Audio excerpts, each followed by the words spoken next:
Oh my gosh, we get to do your live cards. We're going to do your cards live. This is going to be Wonderful. This is going to be a revelation. What kind of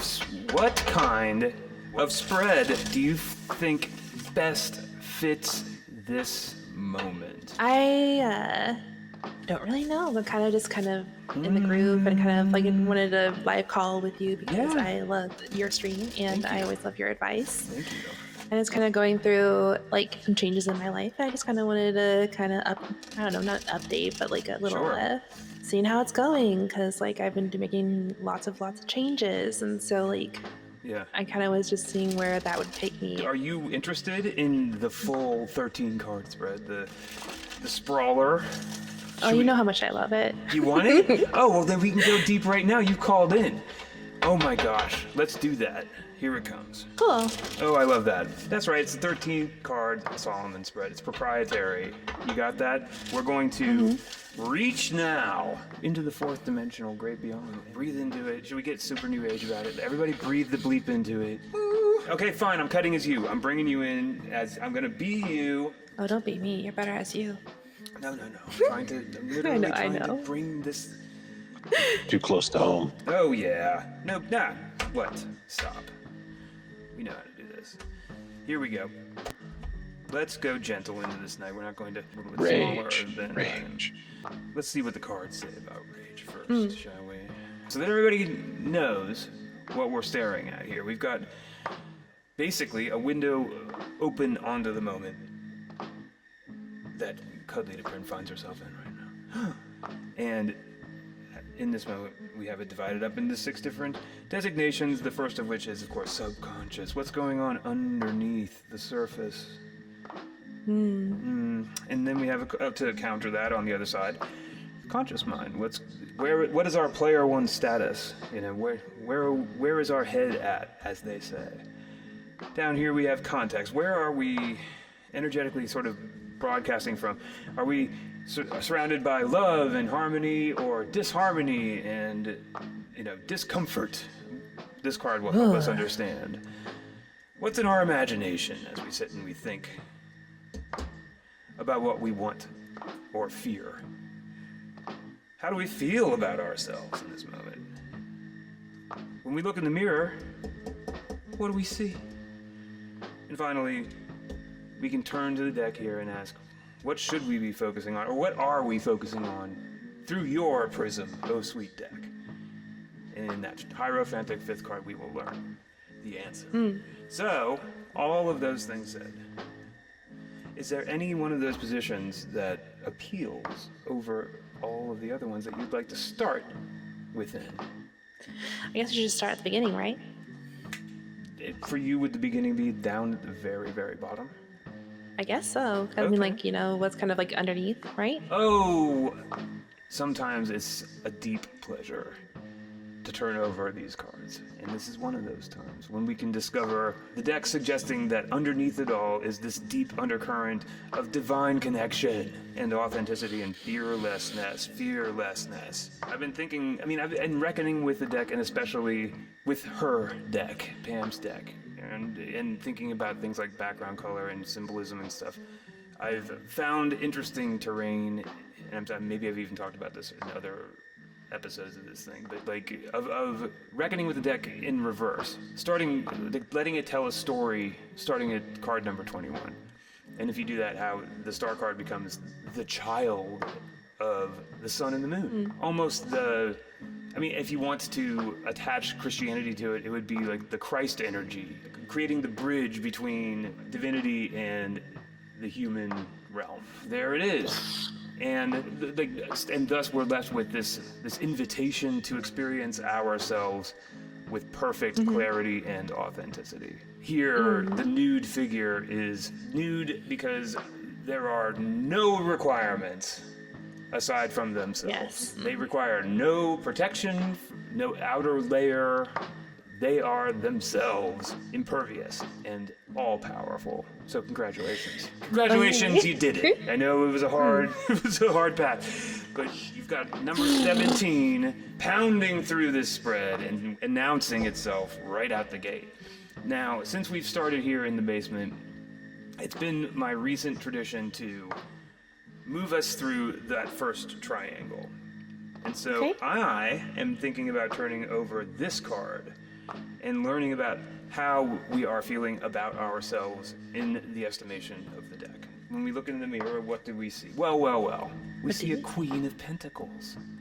We see Mother Earth. Mother Earth herself, there to, among other things, beckon us to concepts around deepest connection to our own value materially, our own health, our own bodies, our own connection to nature, to the to the sweet essentials of animal existence. That being physical existence, huh?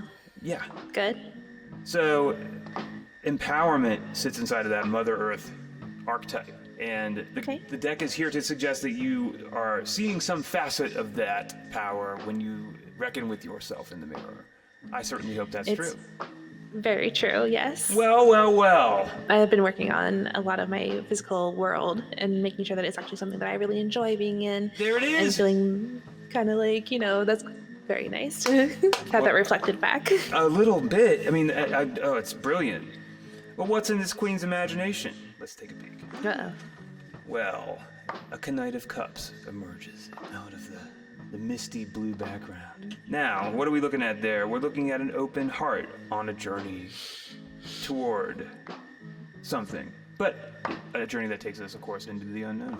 An emotional quest, essentially. The cup is empty. The knight is looking to get it filled. Very true. And that figure on horseback exists inside of your imagination. According to these cards, with this downward-oriented triangle emerging from these two powerful centers to create a beautiful authenticity, just in a gentle gestural symbolism. There's no official read that I'm trying to shove down anybody's throat there. I stick to my original designation. But it's always interesting to think about how sets of three operate within these cards. And this is no exception here. You can sort of see how a left and a right are aiming down to a central point and giving you that star power in a certain way. If you want it, if just in a gestural way. Anywho, it's time, I think, to move to the very top of this spread and ask what the deck has to say about our conscious minds. What is the hat that we are wearing right now? Oh, a different queen. Well, aren't we in our power? And here we see a queen of clarity, a queen of truth. Two queens, the literal iconic feminine divinity of the star card. One hunk on horseback. Well, we're about to take a turn for the emotional. And of course we're gonna take a turn into the fives because I swear I'm magnetized to these fives right now. I guess if you're going to get cards through me, you're going to get pasted with a couple of these fives along the way. It's sort of inevitable, especially in these leggier spreads. And here I am letting you feast your eyes on the Five of Cups. And the Five of Cups, of course, is there to instantly evoke, if you are vibrating along to Pamela's artwork, a sense of emotional loss and emotional pain of some kind. And grief is my latest touch point to this card.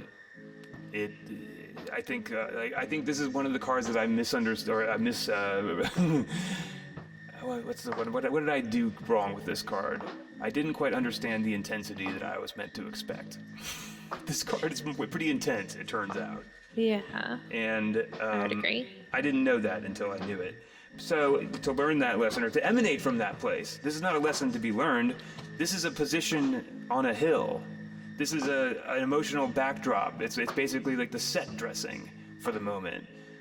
So if you put this onto a Wes Anderson style cute little high school theater stage, the backdrop is a picture of a person staring at their 3 cups that are spilled and sobbing into their black cloak by the river. That's fine. What then is the lesson of the moment that we need to have our eyes upon, if you ask these cards? Okay. The Hierophantic 5th position. Another Knight? Boy. Oh, which one? The Knight of Pentacles, the Knight of actualization. So I guess the suggestion here to a Queen of Pentacles might be that a lesson of the moment is in motivating either a Knight energy outside of herself, or accessing a bit of Knight energy for herself. There's obviously scads of interpretations available for you and you alone. I'm seeing 2 knights and 2 queens. Okay. I'm seeing emotional sadness, emotional lessons as a backdrop. Yeah. And Emotional lessons that I'm bringing to the physical. Yeah. well, so it would seem. And then as we start to tilt toward the future side of the equation, we see action. We see the deck calling for action in the material realm and the imagination calling for action in the emotional realm. In your mind's eye, there is a horse. And in the deck's mind's eye, there is also a horse. Okay. There's movement. We hear you. It's like, come on, come on, come on. Look, they're pointed in the same direction. Let's roll. It's like looking at somebody with the keys in the car and the engine's running. They're just like, come on, let's do this. Well, all right, well, fine, we're ready to do it. Okay, what to do? We hear you. So, okay, put us on a timeline. Fine, we will.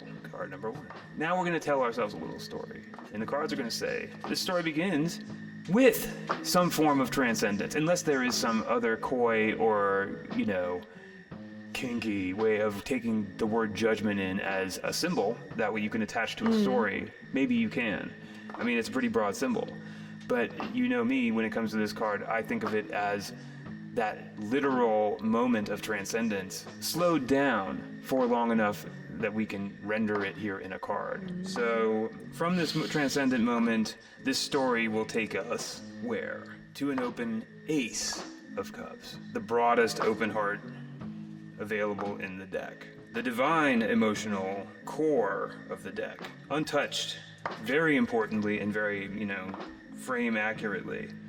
Untouched by human hands at all. And here, I would scale that to the size of my own heart and say that from a moment of transcendence, my own heart was filled to brimming with positive emotional energy. I love that.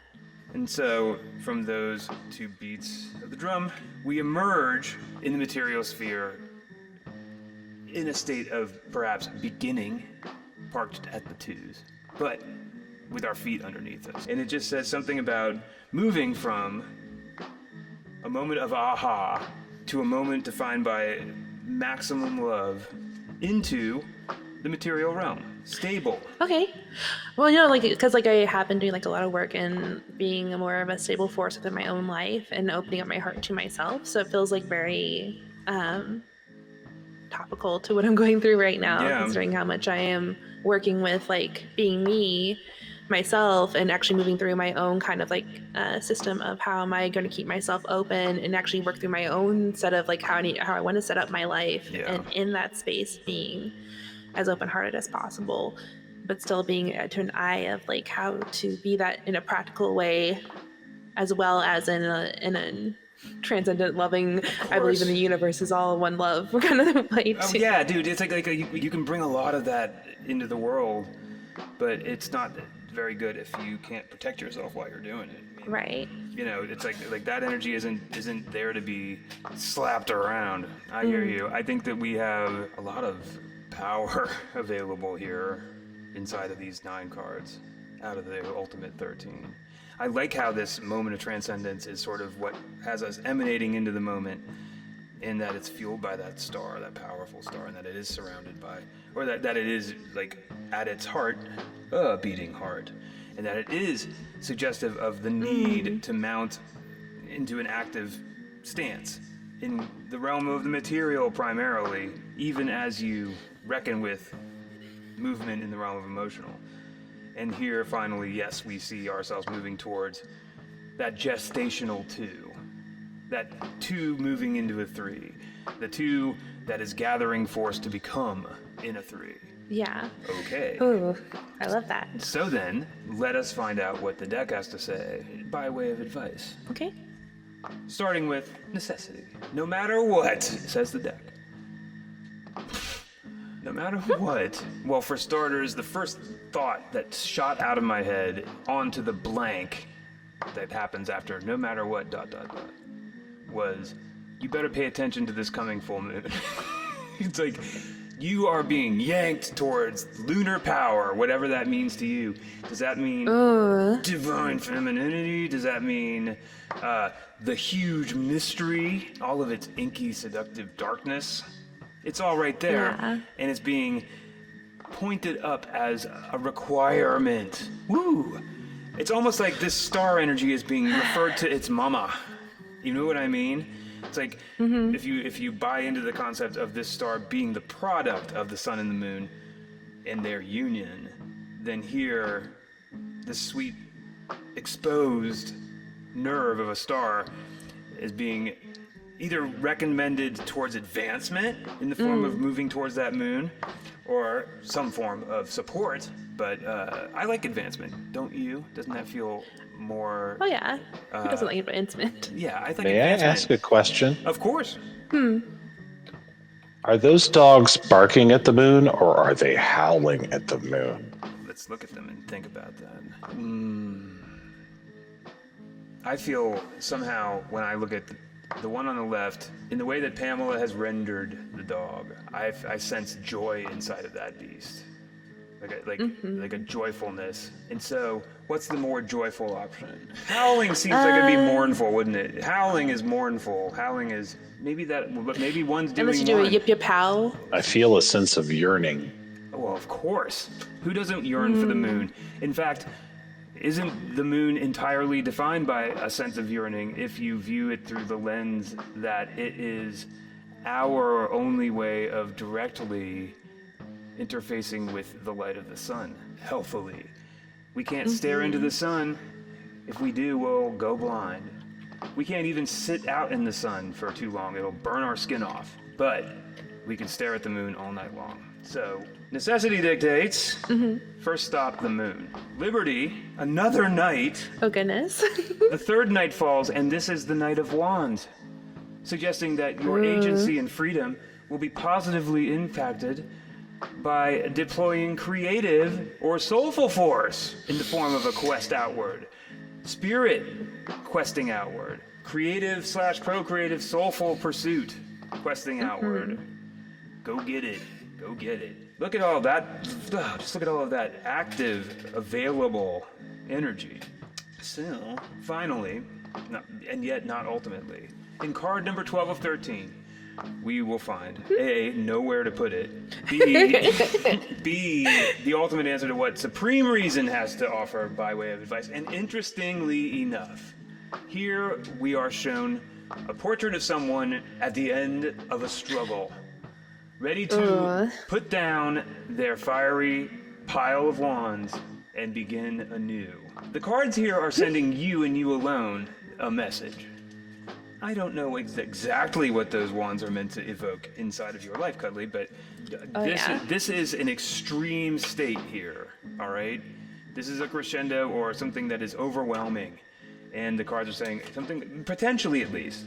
Perhaps this is not an extreme state and this is not overwhelming. Perhaps instead, as I shoo a pesky gnat away, perhaps instead this is simply a gentle suggestion that it's time to turn the page in the realm of the creative and the passionate, to move, like to clean out the energy, and you know how it goes. Like the 10s are always moving back towards the 1. Oh yeah. Verbally speaking, if this isn't just a portrait of somebody like flexing their back muscles. Maybe that's it. Maybe it's like you should do more lat work at the gym. Or maybe it's clean up the yard finally. I am doing a whole bunch of cleaning stuff at home to get rid of some energy and stuff like that. So okay. It kind of makes interestingly, like I love it when the deck can just confirm, do it, and then wrap it up. And you know, necessity dictates. If that is the kind of thing that you can reach inward to yourself as you're doing it, well, then there you go.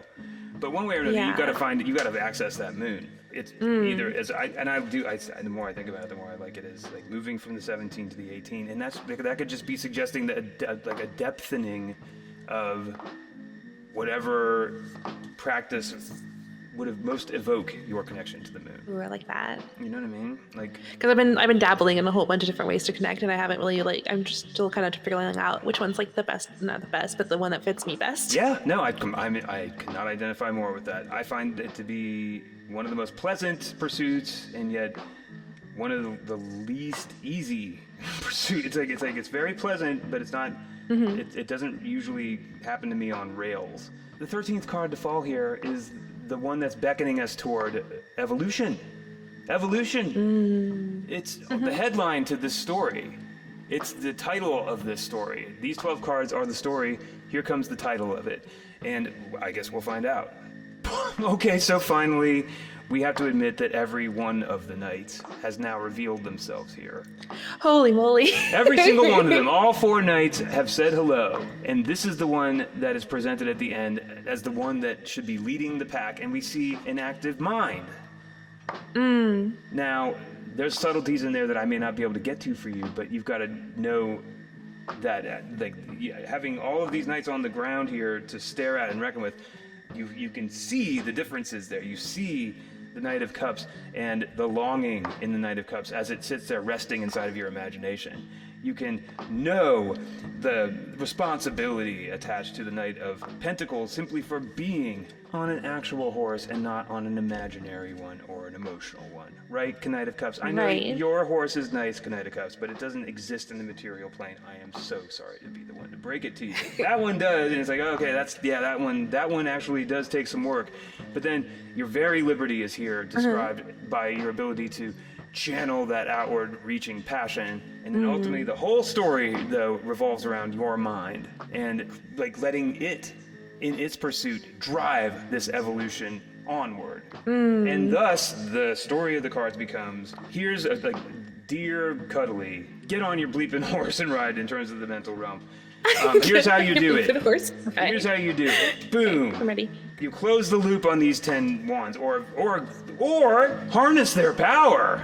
That's also a way to read that. Look, the 10 of wands is not telling you that you have to hold those wands forever, but maybe the 10 of wands can be there to suggest an ability to go above one's capabilities for a moment and put even more effort into it. That just comes to me as a way into that card that hadn't occurred to me until this moment. It's a way to make that exertion be positive and like a rescue operation. Like, well, no, I've got these wands. Hold on, I'm holding them for you. I'm controlling them for you so that you can see all of them. You know?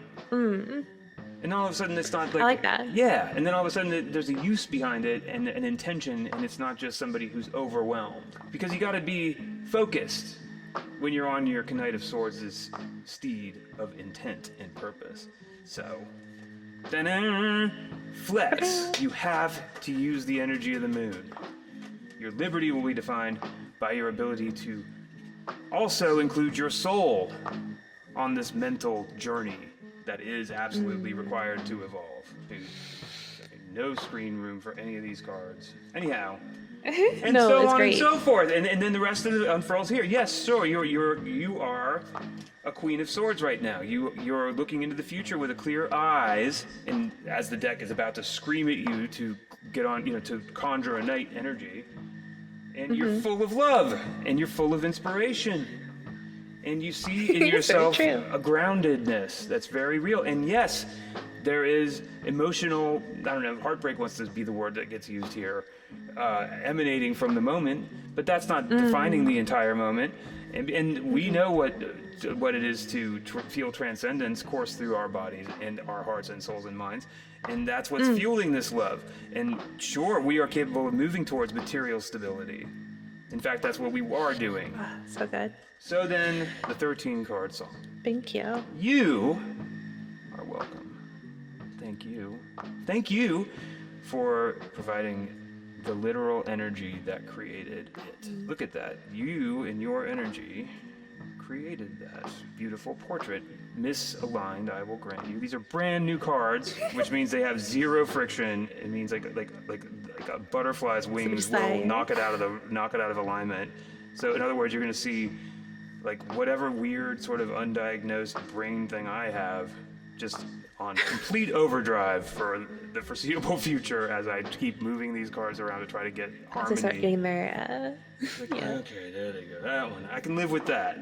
Well, that was beautiful. Thank you, Cuddly Thank Deprin, you. for That was generously awesome. calling in. Oh yeah, I totally recommend it. Thank guys, you. call in. Thank you. Is nice.